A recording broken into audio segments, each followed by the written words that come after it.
L'exploitation de Guillaume Bissler, située à Sentheim dans la vallée de la Dolère, compte 600 brebis reproductrices et une quinzaine de vaches de race Highland. Ce jeune agriculteur, installé en 2008 à mi-temps puis à temps plein à partir de 2013, a de suite axé sa réflexion sur la vente directe.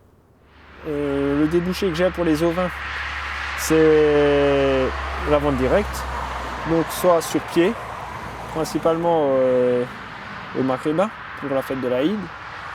Et le deuxième débouché, c'est en commercialisation en cassette ou en détail qu'on effectue dans notre laboratoire. La Highland, c'est également commercialisé en cassette pour la viande. L'éleveur distribue une partie de sa production directement sur son exploitation. Il participe au marché paysan de Masevaux et d'Aspac-le-Haut, fournit quelques bouchers locaux ainsi que des restaurateurs. Il est également membre du GIE Terre d'Alsace, un groupement d'une quinzaine de producteurs du sud de l'Alsace qui distribuent leur viande en caissette en vente directe au sein de certaines fermes mais aussi dans d'autres points relais sur commande. Enfin, il a récemment intégré le magasin colmarien de producteurs Cœur Paysan et approvisionne la ferme Clarisse à Sigolsheim. C'était un choix personnel dès le début de faire en direct parce que j'étais pas pour le raisonnement avec la grande distribution. Parce qu'on avait des prix imposés et puis à l'époque on était déjà en mouton. Le prix de l'agneau était très mal valorisé. Donc d'où le choix d'être parti tout de suite dans la vente directe en 2008 déjà.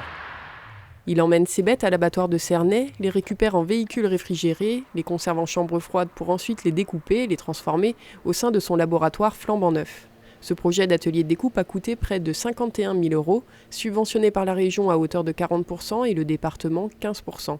L'éleveur a donc dû investir quelques 23 000 €. Donc la création de ce labo, c'était un de mes souhaits suite à mon premier projet d'installation en 2007-2008. Suite à des formations que j'avais suivies également dans le sud, dans la commercialisation de la vente directe, j'ai eu l'idée de faire une salle de transfo pour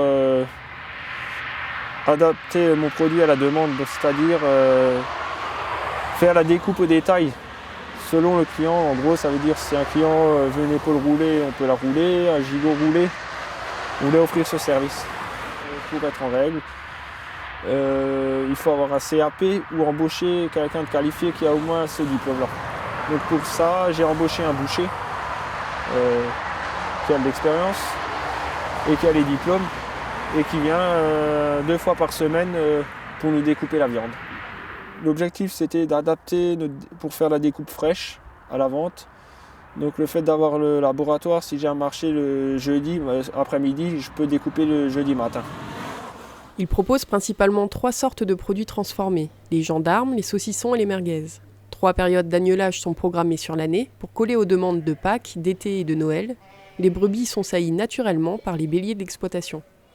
Donc au niveau des ovins, on a 3 races sur la ferme.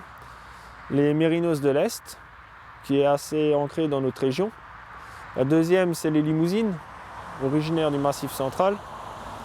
Et la troisième, c'est les Mourets-Rousses, originaires du sud, du secteur de Sisteron. Pourquoi le choix de ces 3 races? C'était pour s'adapter aux différents reliefs de notre vallée. Donc les Mérinos, en général, je les ai plus dans la plaine ou voire dans la vallée. Et le choix de la Limousine et de la Mourets-Rousse, c'était pour la rusticité, pour les pâturages sur les hauteurs du Ballon, en fond de vallée. Donc en ce qui concerne le parcellaire, on fonctionne de la manière suivante. Au printemps, il y a des pâtures qui sont tout de suite pour pâturer et qui seront fauchées au courant de juin pour faire une deuxième coupe. Tandis que d'autres seront déjà fauchées au mois de mai, là où les moutons n'auront pas pâturé. Mais les moutons passeront juste après, première semaine de juin là-bas dessus, avant de monter dans la vallée. En ce qui concerne à l'automne, quand on redescend de la montagne, on garde une quinzaine, vingtaine d'hectares pour faire de l'enrubané. Et le reste de la surface est pâturé jusqu'au 20 décembre. Les bêtes sont nourries à l'herbe et au foin séché ou enrubanné, mais également à l'orge et l'avoine produites sur l'exploitation. Cette année, Guillaume Bissler a également ajouté du maïs en silage à sa rotation après une année de tests concluante. Et pour ce faire, il fait appel à une entreprise vosgienne pour la mise en conservation en boudin géant. L'objectif du boudin, c'était d'avoir le moins de pertes possible. Donc c'est un peu comme un gros... c'est en fait une mise sous vide. Donc le maïs est comprimé, il n'y a pas de perte sur les bords. Un peu la contrainte qu'on avait avec les silos couloirs. Ça c'est une grosse machine qui a une caisse sur le côté dans laquelle on baigne avec nos remorques. Ça monte sur une chaîne et ça tombe dans une vis sans fin qui bourre, on va dire, le gros sac poubelle. Le gros sac et puis après on le ferme au bout. Si l'éleveur est maintenant satisfait de la taille de son cheptel et de ses modes de distribution, ainsi que de l'aboutissement du projet de laboratoire, il réfléchit désormais à l'acquisition de nouveaux équipements concernant la gestion de son troupeau. Ça serait de revoir le parc de contention, parc de tri. Il est fonctionnel aujourd'hui, mais on sait qu'aujourd'hui on arrive à faire des choses bien, un peu automatisées. Ça serait automatiser ce parc de contention. Donc ça serait un parc restrainer.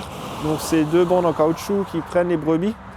Donc on peut avancer, donc ils montent toutes seules dessus, elles sont bloquées. Et là-dessus on peut les retourner, tailler les pattes, les peser, les vermifuger, faire les prises de sang tout seul. Un gros avantage. Et après, à la sortie de ce parc restrainer, on peut les faire dans différents lots. On peut faire 4 lots à la sortie de ce parc. Ce qui nous fait gagner beaucoup de temps. Style quand on veut préparer les bêtes pour aller à la montagne, si on veut sevrer en même temps les agneaux, séparer les mâles, les femelles, les petits, c'est le moment. Ce matériel permet de le faire pour une personne.